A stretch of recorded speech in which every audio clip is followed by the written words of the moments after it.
Olá pessoal, então, nós vamos começar agora a disciplina de banco de dados. Essa disciplina ela vai ter essa primeira parte que é um pouquinho teórica, depois nós vamos passar para a prática para se tornar ela bastante objetiva. Essa parte teórica ela está baseada na apostila que foi disponibilizada aí para vocês, do professor Cláudio Leones Base. Nós vamos utilizar ela como base para entendimento aí dessa parte teórica. Então, agora nós vamos iniciar a primeira parte aqui, que é a explicação para vocês a respeito da modelagem de dados e por que que é tão importante a gente estar trabalhando com banco de dados.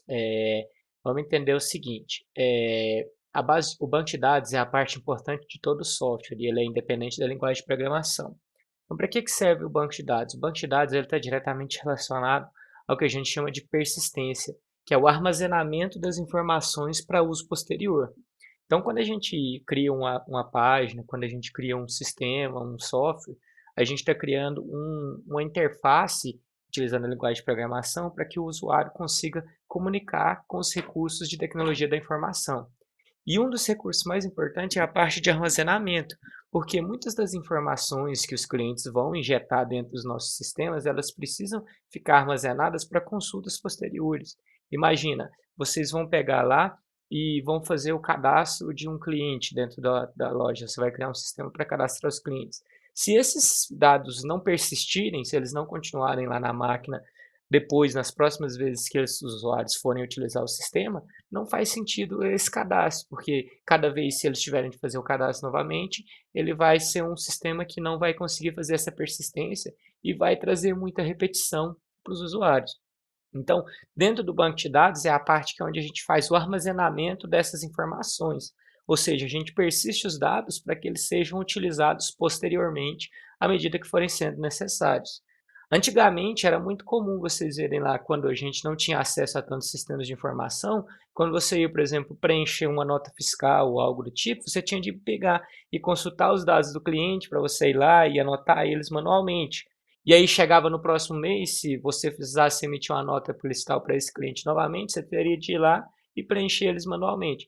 Hoje em dia, com o advento dos bancos de dados e dos sistemas de informação, a gente consegue ir lá e selecionar qual que é o cliente e o próprio sistema vai e preenche para a gente quais são os dados. Então, o armazenamento de informações é uma parte crucial para o desenvolvimento de sistemas e de softwares web aí dentro das nossas aplicações. Além disso, é muito importante que a gente pense na estruturação dos nossos dados, porque a gente precisa conseguir, de alguma forma, consultar esses dados de maneira precisa.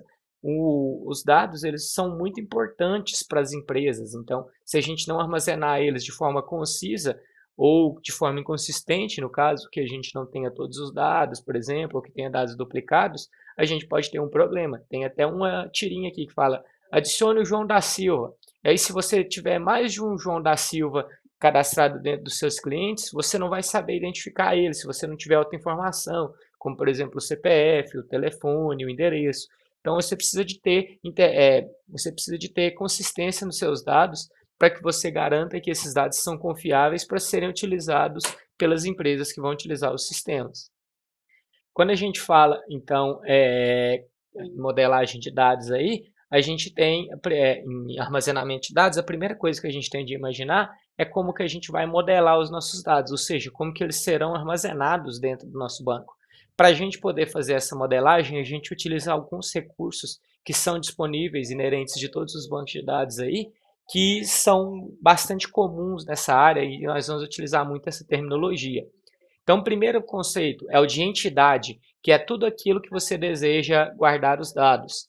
E ele possui, ou seja, ele possui as características ou atributos que serão armazenados no banco de dados. Então, imagina, se você vai armazenar uma pessoa, quais são a pessoa ela pode ser classificada como uma entidade. E ela tem alguns campos que vão ser necessários. O nome, o CPF, o RG, o endereço, código, telefone, são dados diretamente relacionados à entidade pessoa. Então, nós temos de pensar que a entidade ela nada mais é do que a representação de alguma coisa que a gente quer guardar os dados, no caso pode ser algo concreto ou abstrato, e a gente guarda esses dados compostos em características, que são os nossos atributos. Então, uma entidade nada mais é do que uma tabela dentro do meu banco de dados. E cada um dos atributos passa a ser uma das suas colunas que você tem acesso para poder armazenar. Imagine aqui embaixo, por exemplo, lá, a gente tem aqui a entidade cliente, nós temos para essa entidade cliente desse exemplo 3 atributos, que é o nome, o CPF e o endereço, e para cada cliente que a gente tem uma combinação, ou seja, é uma linha, onde essa linha é uma inserção, ou seja, é um cliente existente dentro do meu banco de dados, e esse cliente ele atende aqueles atributos que foram definidos, nome, CPF e endereço. Então, nós podemos ter quantos registros a gente quiser, cada um deles atendendo sempre a esse conceito de todos os atributos que são disponibilizados. Então, a gente pode imaginar a entidade como sendo uma grande tabela, onde cada um dos atributos é uma coluna e cada um dos registros é uma linha. Esses registros no banco de dados, eles também são conhecidos como tuplas. Então, cada linha ou cada registro também pode ser chamado de tupla, que é um registro único dentro da minha tabela de dados. Essas tabelas, elas podem ter relacionamentos entre elas. Então, por exemplo, quando você pega lá e você vai fazer o exemplo da nota fiscal, a sua nota fiscal ela precisa de ter um cliente para ela ser emitida. Então, existe um relacionamento entre a entidade nota fiscal e a entidade cliente. Esse relacionamento pode ser de diversas maneiras. Então, a gente tem diversas cardinalidades que determinam quais são os tipos de relacionamento. Então, por exemplo, imagina esse exemplo aqui. A gente tem aqui ó, um cliente, a gente tem esses atributos para o cliente, o código, o nome e o RG, e a gente tem uma tabela que a gente registra as vendas. E aí essa tabela de registro das vendas tem o código, o valor e o código do cliente. Isso aqui me identifica que a primeira venda executada foi no valor de R$ 35 para o cliente 2. Então a gente tem um relacionamento entre a tabela de vendas e a tabela cliente. Por quê? Porque a gente falou aqui que eu criei um cliente 2, como que eu vou saber qual que é o cliente 2? Eu vou ter de vir aqui na tabela cliente e consultar. No caso, o cliente 2 é o Jacinto. Da mesma forma, esse último aqui, ele é uma venda de R$ 10 para o cliente 3. Então, eu tenho de vir na tabela cliente e consultar quem que é o cliente 3. No caso, é o José. Então, a gente tem esse relacionamento entre as tabelas aí, essas cardinalidades, que permitem justamente que a gente fazer essas relações. Por exemplo, está vendo aqui, um autor escreve um livro é impresso pela gráfica, o autor produz, o editor produz, no caso, o autor produz por uma editora, um livro. Então, a gente tem diversos relacionamentos aí para que a gente consiga representar. E essa cardinalidade é justamente a forma de representar. Aqui é um outro exemplo, né? Que o católico, pela regra da legislação, no caso da religião, só pode ter uma esposa, já o muçulmano pode ter várias. Então, é outros exemplos de cardinalidades que a gente pode estar tendo aí. Ok?